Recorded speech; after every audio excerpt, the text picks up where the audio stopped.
Welcome back to another video from Viviva Colors. I am Supraja and I'm going to be painting a beautiful white lotus with you guys today using the Viviva original color sheets. As you can see, my set of original color sheets has been quite well loved and I am excited to try this new painting with you.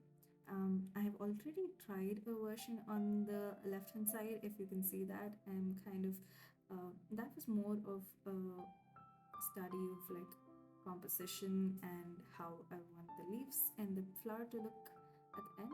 But this time around, I'm focusing on adding more details and making the colors a bit more vibrant and more true to nature. So I'm mixing a very diluted uh, puddle of water, which is one of the reasons why I'm actually using a ceramic plate instead of the mixing palette that comes with the Viva itself. I want a lot of water for this, and I'm going in with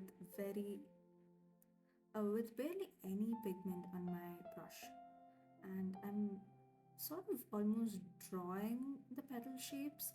My brush is quite dry.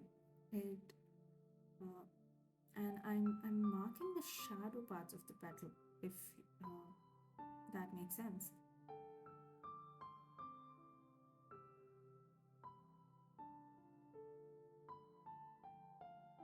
And the back row of petals is going to be more lighter, and as the petals come more and more closer to us, the side of the flower that we will be looking at, it's going to be more pigmented, more darker.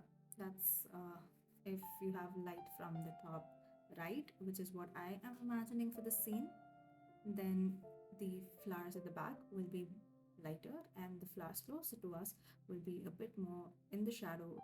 It's not too dark yet. I'm still keeping the first layer quite light, and in a few instances where the brush sort of got away with me and I did have a bit more color than I wanted, I am going in with a damp brush and picking up those uh,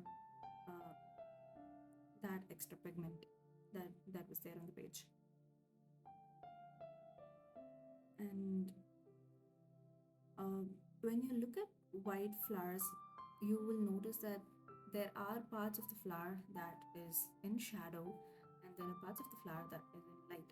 Now, when you're depicting this in paint, especially through watercolors, I like leaving the page, I like letting the white of the page show through for the highlights and using a very diluted color for a bit of shadow. And in places that are actually dark, there I'm going in with more of the slate black, which is more of a purpley bluish tinted color, I would say. So it kind of really adds to that white gray tones of this particular flower. For the background, I am going with a with a very diluted peacock blue, and I'm making sure that the page is wet before I go in with the color, so the paint evenly distributes across the page. And also, it's a much softer color when you go on a wet page um, with wet paint. So when you do the wet on wet technique, the colors are softer, more blended together, and that was the effect I wanted for the background. I'm switching to a round brush to make sure I clearly demarcate the edge of the flower from the background. There is very little white space, and I don't want the background and the petals to blend together. So I'm being very careful at this particular stage.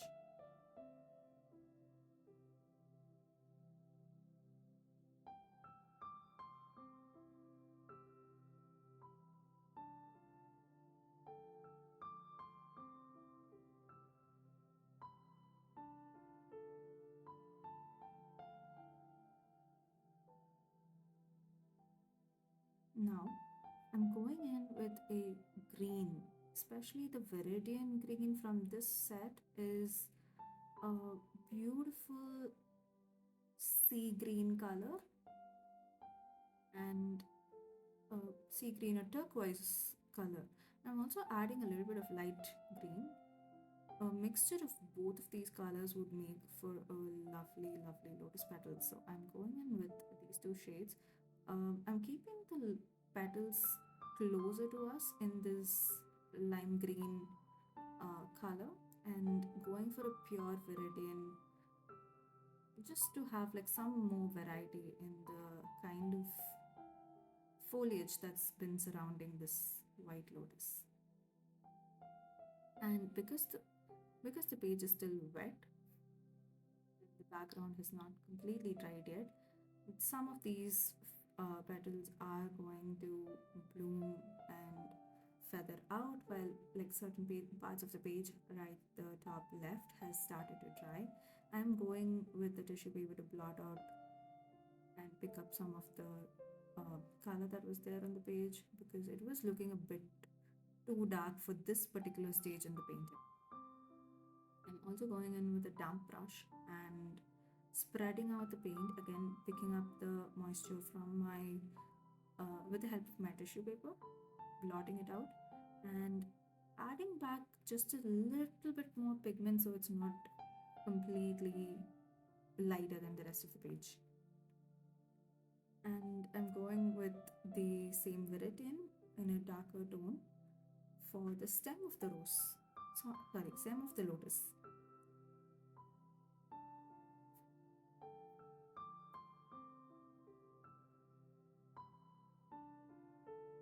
Now, I am going for a second layer of the background. This time around, I'm also going to make sure that the petals are a bit more sharper. So I'm using a flat brush to cover the blank or the empty spaces in the composition while leaving the leaves and the foliage for now. Then I'm switching to the round brush. I'm using the Princeton brushes for both of these. Yeah, and now I'm going back with the same peacock blue. Once again, a diluted shade of peacock blue.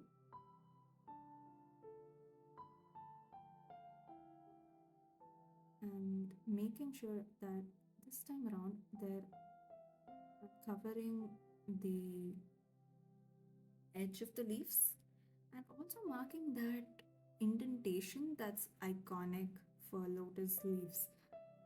Lotus leaves are not perfectly circular. Sometimes they have a little bit of a wedge in them, and sometimes the leaves are not always on floating on the surface. Some of the leaves are submerged in water. So I want to also incorporate that effect.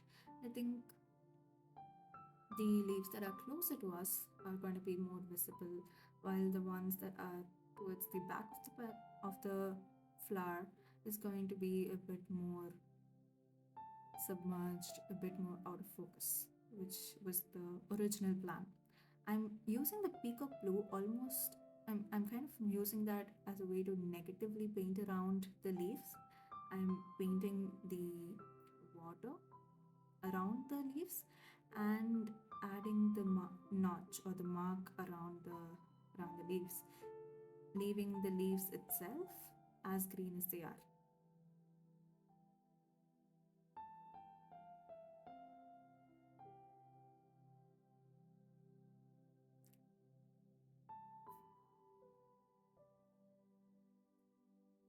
I am working quite fast at this point because um, you don't want the paint to dry out as you're working your way across the page here.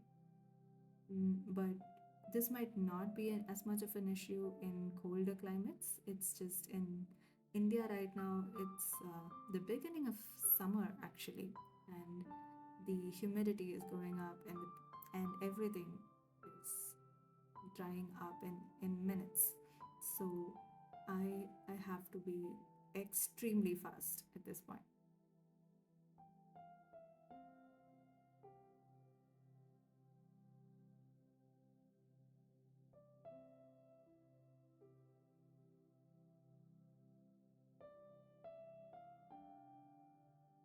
But don't worry about how the painting looks at this stage.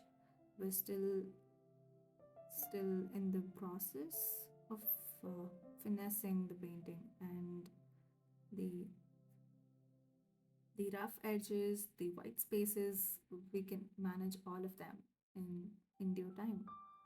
And if you see some cauliflowering of the watercolors and you can see an edge, just don't worry about it. Let it completely dry and then go with a clean damp brush and you can pick it up.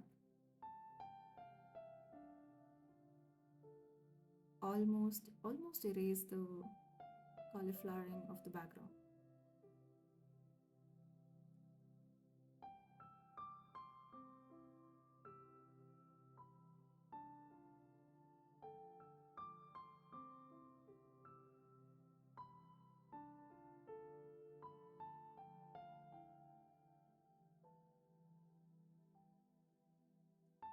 Now I'm going to add more details to the leaves of the lotus, adding a bit more contrast to them, making sure that the flower, the the point where the flower petals meet is kind of distinguished, making sure that the petals itself are distinguished from one another. So I'm just going in with a little bit of darker color, specifically on the left hand side of the petals, because I want the shadow to be on the left and the light source to be on the right.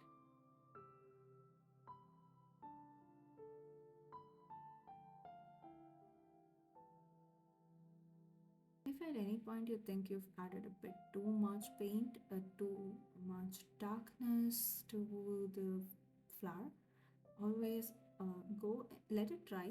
Go in with a damp brush. Make sure that you blot your brush on tissue paper or a kitchen towel before you go back to the flower and try to pick up the paint that you put on. Watercolors can sometimes lift off the page when you do this and lighten up. So, in a few regions where I have applied a bit too much of darkness and too much of the slate black, I am going in with a damp brush and doing this. You can also blot it with a piece of tissue once you are done picking up or lifting the color. It sort of helps even lighten the color even more when you do this.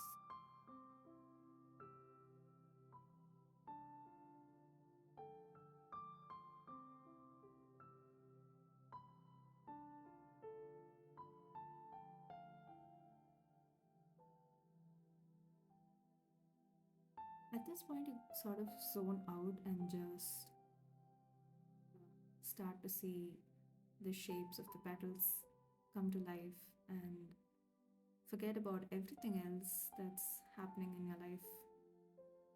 I kind of went into an almost meditative state around this time, and only thoughts in my head were to not make any mistakes and just enjoy the act of painting.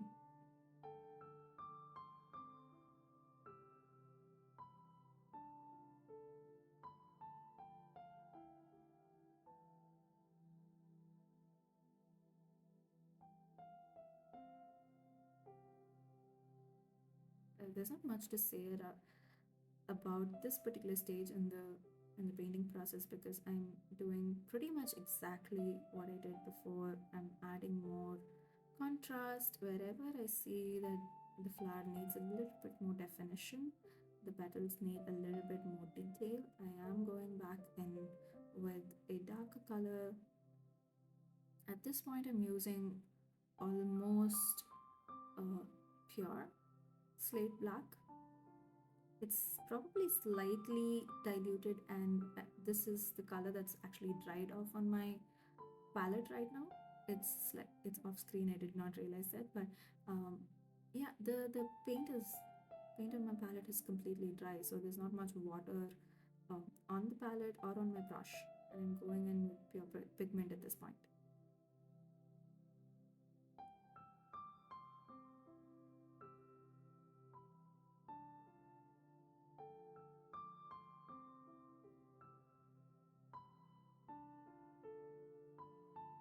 And just almost outlining the petals with this color.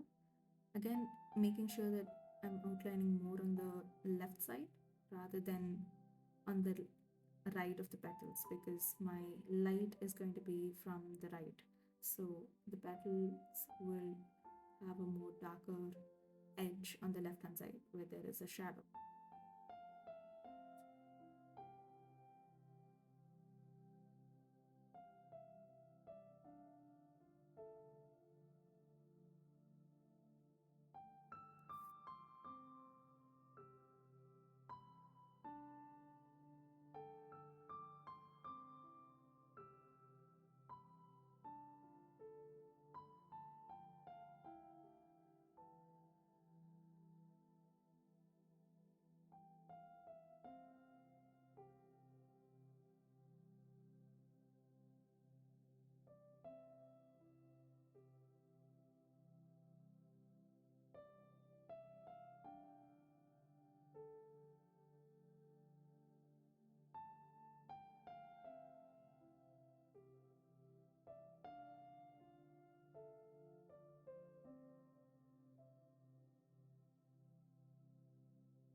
Now I am going with a little bit of the peacock blue, fixing the edges and the cauliflowering that's happened in the background, particularly around the flower.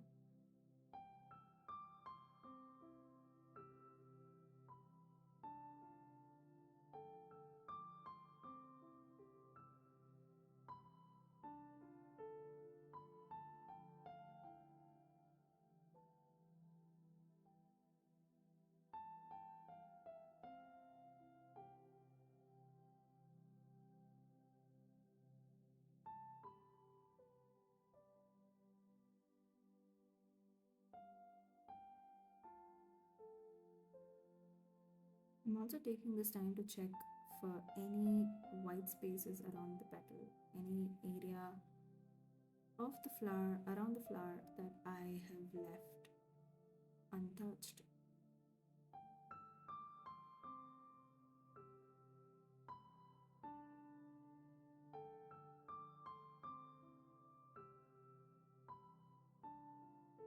And then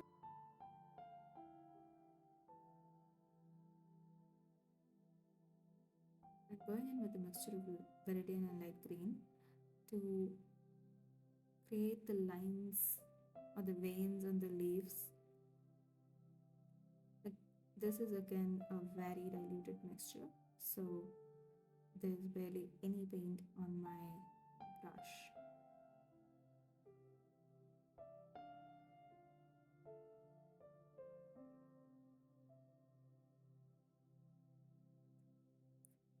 And I'm using the very tip of the round brush to make these strokes instead of using the body of the brush. It just gives a more sharper, thinner lines than when you use the body of the brush.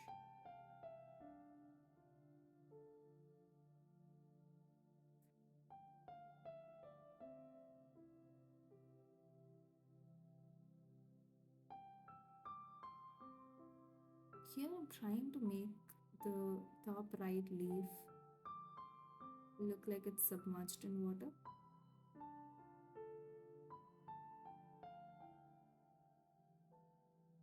In hindsight, I do think that I should have added a little bit more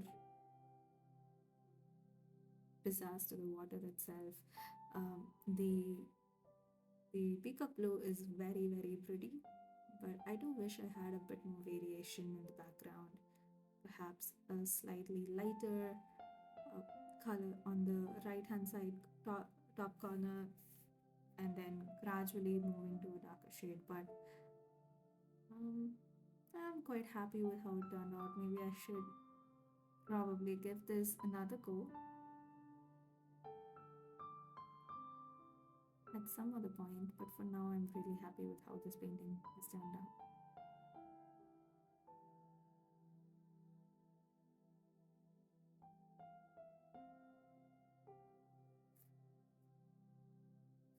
And that's it. That's how we paint a white lotus with Viviva Colorsheets. I hope you enjoyed the video and you had a good time with me. Happy painting, and I'll see you next time.